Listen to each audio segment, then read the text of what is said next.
This week in our coverage of the race for Montana's governor, MTN News has been taking a closer look at the differences between the two leading candidates on the economy, education, and health care. Republican Congressman Greg Gianforte and Democratic Lieutenant Governor Mike Cooney are both vying to become Montana's next governor. Today, in the final segment of this three-part series, MTN Chief Political Reporter Mike Dennison examines how the candidates plan to address health care and what their record has been in the past. Greg Gianforte says he has three goals in health care: maintaining coverage for people with pre-existing health conditions, preserving rural access to care, and reducing overall costs. On that last one, Gianforte says he'd push for more generic prescription drugs, more price transparency in health care, and an end to surprise billing. This is cross-provider billing that can really tip families over getting an unexpected bill. This should end.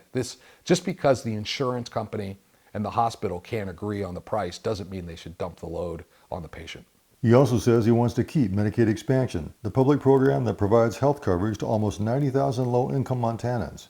But he says he wants to scrutinize its eligibility process. Yet Democrat Mike Cooney, whose administration helped pass Medicaid expansion, says Gianforte is talking out both sides of his mouth. He notes that Gianforte supports repealing the Affordable Care Act, the federal law that created Medicaid expansion and the protections for people with pre-existing conditions. And if we don't fight to keep that, we're really not doing the job for the people of Montana. And let me tell you, people like Greg Gianforte, if he wants to tear down the ACA and if he wants to do away with Medicaid expansion, he's going to have to go through me to do that, because we're going to fight like heck to make sure Montanans don't lose that. Gianforte maintains the ACA hasn't reduced costs and says if the U.S. Supreme Court strikes it down next year, as it could, he'd find a way to deal with it as governor.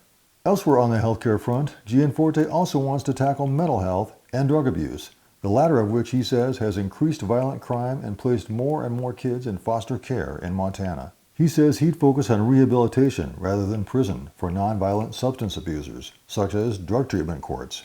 I've attended a number of the graduations. We've personally helped fund 2 treatment courts to get started.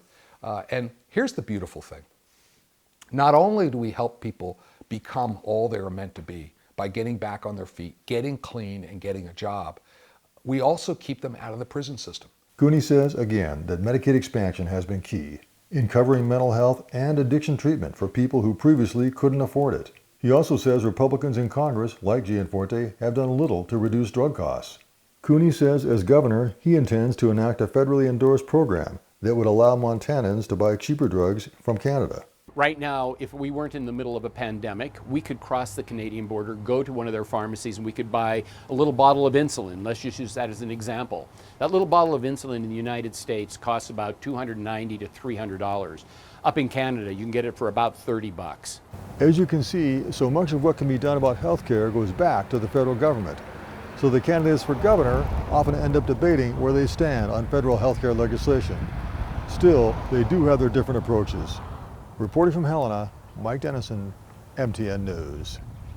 And speaking of debates, MTN News on Saturday will host the first one-on-one debate between Mr. Cooney and Mr. Gianforte, starting at 6 p.m. on MTN stations across the state. And you can also watch the debate live on our streaming apps like Roku and Apple TV, or on demand on our website, ktvh.com.